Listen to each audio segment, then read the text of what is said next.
Engels, Lenin, Stalin zászlaja alatt előre a béke a népek szabadságának szent ügyéért.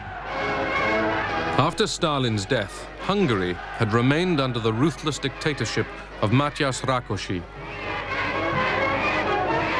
It was a saying at that time, it was like a joke. There's only three kinds of people in Hungary: who was in jail, who is in jail, and who will be in jail for political reasons. Like Stalin, Rákosi killed and imprisoned his rivals, but people were expected to cheer and conform.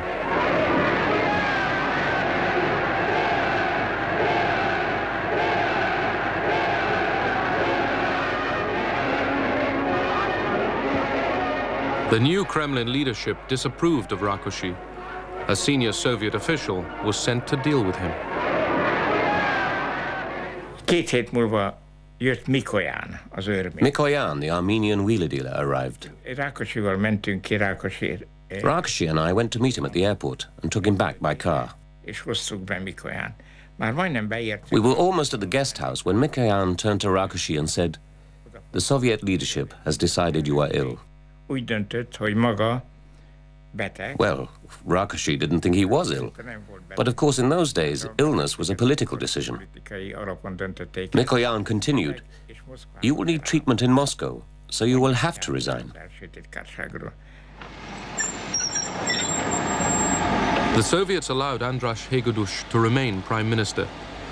But reformers in the Hungarian Communist Party sought a leader more independent from Moscow. They wanted Imre Nagy to take over. Like Gomulka in Poland, Nagy was seen as a leader who would reform the party. The Soviet embassy in Budapest was uneasy. Ambassador Andropov sensed the possible danger and warned Moscow.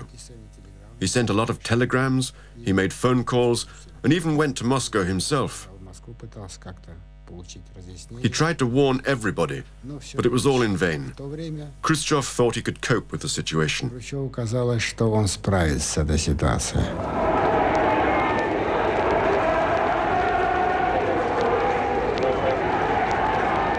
Inspired by Gomulka's success in Poland, thousands poured into the streets of Budapest.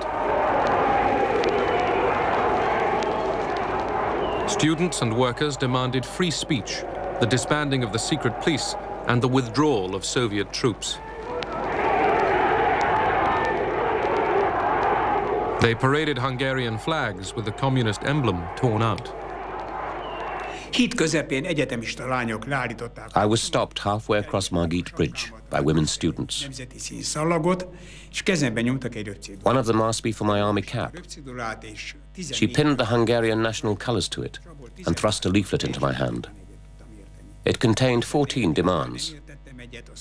I could agree with 13 of these demands, but I couldn't agree with the 14th, which called for the withdrawal of Soviet troops from Hungary. This was a demand which we couldn't possibly achieve. The demonstrators carried portraits of Imre Nagy. Communist reformers urged him to take charge. Imre Nagy was suddenly taken from his home to the parliament, and he had spoke of some minutes. He began saying, "Comrades," and then the crowd roared and said, "We are not comrades." Nagy had misjudged the popular mood. Hungarians wanted immediate and radical change. In the center of Budapest, an excited crowd toppled the monument to Stalin. Nagy stayed silent when Hungary's tottering communist leadership called on the Kremlin to crush the growing unrest. I got a telephone call from my divisional commander in Cegléd. He told me, "You've got to go to Budapest. It's urgent." I asked, "What are my orders?" I was told that orders would be given when I arrived in the city.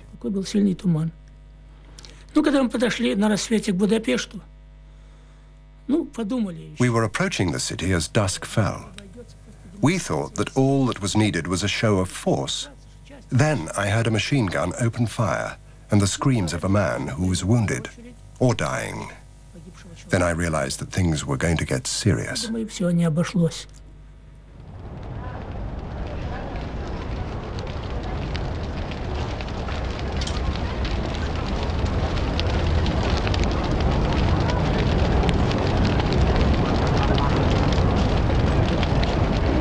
Armed civilians had prevented Soviet tank reinforcements from entering Budapest.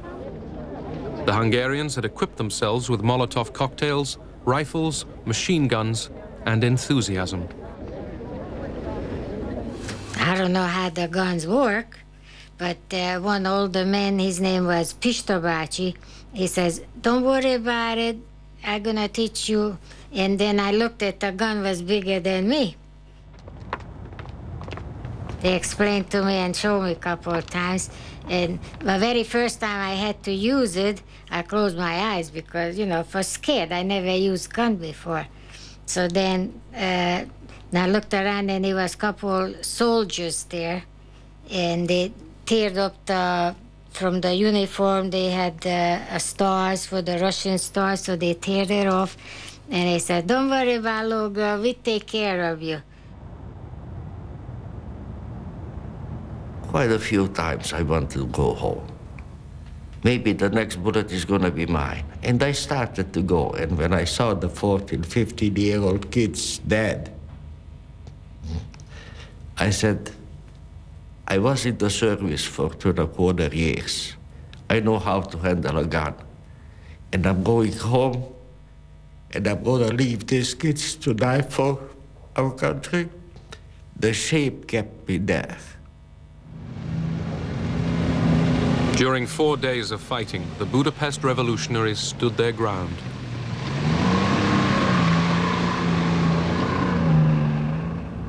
There were heavy losses on both sides. Imre Nagy arranged a ceasefire. The Soviets agreed to withdraw their troops from Budapest. The Kremlin hoped Nagy, now prime minister, could restore communist authority. But the patriot in Nagy was taking over. Cautiously, he decided to back the Hungarian revolutionaries. Magyarország népe a múlt héten tragikus gyorsasággal törektek a véres események. De az is vitathatatlan, hogy ezekben a megmozdulásokban elemi erővel bontakozott ki egy nagy, egész népünket átfogó és egyé forrasztó nemzeti demokratikus mozgalom. A Nagy Imrét, én megmondom önnek őszintén. I'll tell you quite honestly, and this is not only my opinion, this is what every revolutionary thinks, at least the ones who dare express their opinions. Nagy Imrét mi csak akkor. We only recognized Imre Nagy as our prime minister when he actually acknowledged the revolution. Amikor ő fölvállalta, és nem azt mondta. He announced, "This is not a counter-revolution, this is a fight for freedom." Forradalomban, hanem azt mondta, hogy ez szabadságharc. During the fighting in Budapest, many people had taken refuge in cellars. As they emerged, they found much of their city in ruins.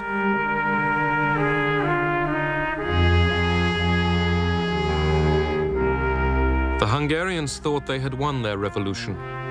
They came out to mourn their dead heroes.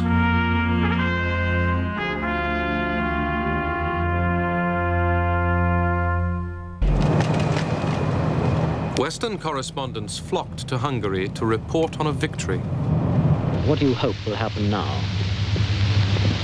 We hope that our country will be entirely free and we can work and we can have free connections with West, newspapers. People were enormously optimistic that life had changed. Everywhere in the country, the Hungarian tricolour was flying with the middle torn out, the communist emblem torn out. It seemed to be a completely liberated country. Many Hungarians looked to America and the West to guarantee their revolution. Behind me is the Blue Danube in Budapest. The scene is calm enough here, but the rest of this city is in a bloody turmoil. For more than a week, the Hungarian rebels have been attacking the signs of Soviet tyranny. It's become a platitude to say of a people that they've earned their freedom. But it's the only thing that can really be said of the Hungarians today. Whether they will be free is still in the issue. But if sheer guts can win freedom, they'll win. The West's attention was diverted by another crisis far from Europe. An extraordinary military venture was beginning in the Middle East. Egypt's Suez Canal was attacked by Britain, France, and Israel. America hadn't been consulted and was infuriated. So too were Hungarians. We went to interview the head of the resistance in Győr, which is the main town in Western Hungary, and he gave us an interview. And then he said, "You have wrecked, you the British, and of course the French, have wrecked our rising by starting a war in the Middle East. This will put the Russians in a position where they can in fact act with impunity because the world's eyes will be on the Middle East and not on Hungary." So they were angry.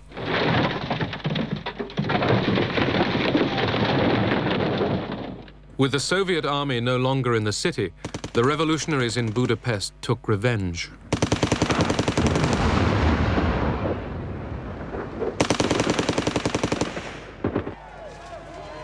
Communist Party offices were destroyed. The red flag burned. Secret policemen were strung up. With Imre Nagy in power, there was an orgy of bloodletting in the streets of Budapest and other cities.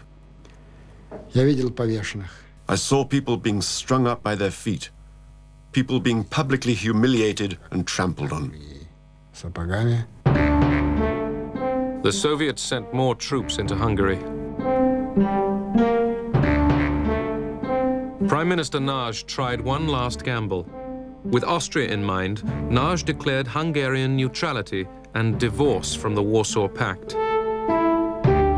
He hoped international pressure would stop the Soviets crushing the revolution. Imre Nagy's government was not a legitimate one. Therefore, any decision it took concerning the Warsaw Pact, which Hungary had joined according to its own laws, was, to put it mildly, invalid.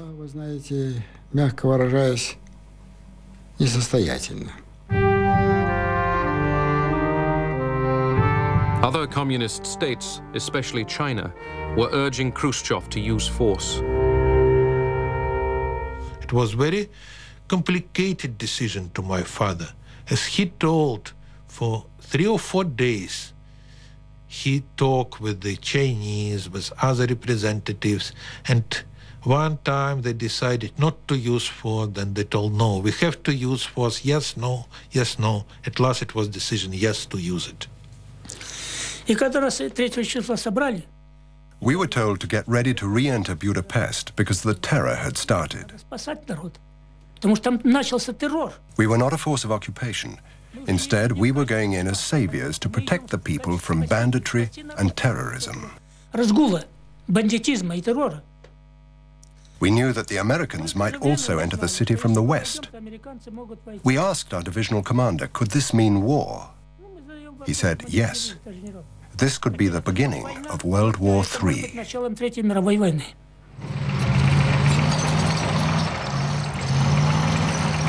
On November the 4th, 1956, the Soviet army re-entered Budapest. I called up Imre Nagy and I then told that, Mr. Prime Minister, all the signs we observed, the massive troop employment, the unrestricted shooting, now the attack against the final perimeter of Budapest, all of this suggests to me that we are in war with the Soviet Union. I recommend that U.S. Prime Minister state for the nation, for the world, that Hungary is in war with the Soviet Union due to the Soviet aggression. He dressed me down practically. No war with the Soviet Union.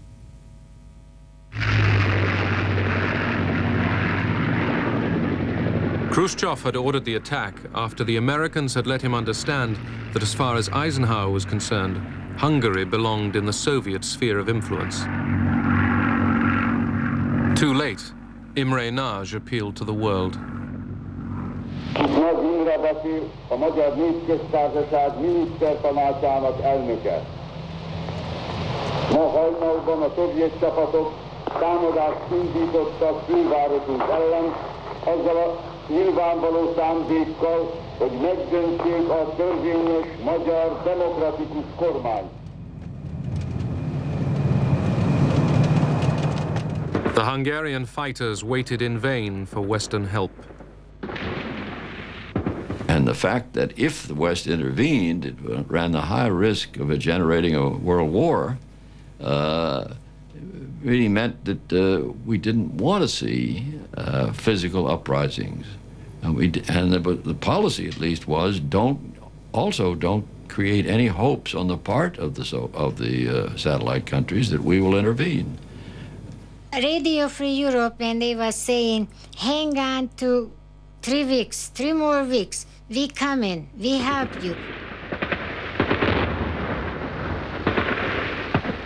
So we fight for the last bullet, the last drop of blood we was holding on to. And what happened was, they was lying to us. Nobody came. The Hungarian Revolution was crushed. Thousands were killed in the fighting. Imre Nagy was executed.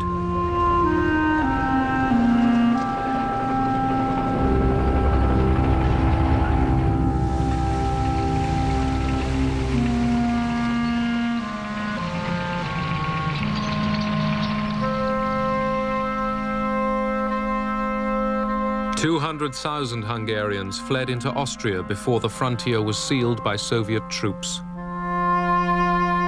The millions who stayed behind in Hungary were prisoners.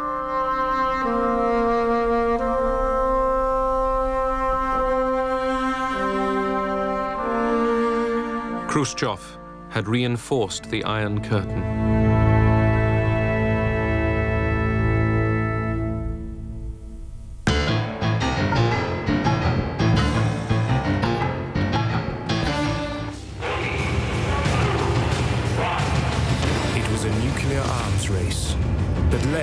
To man in space. Whoosh!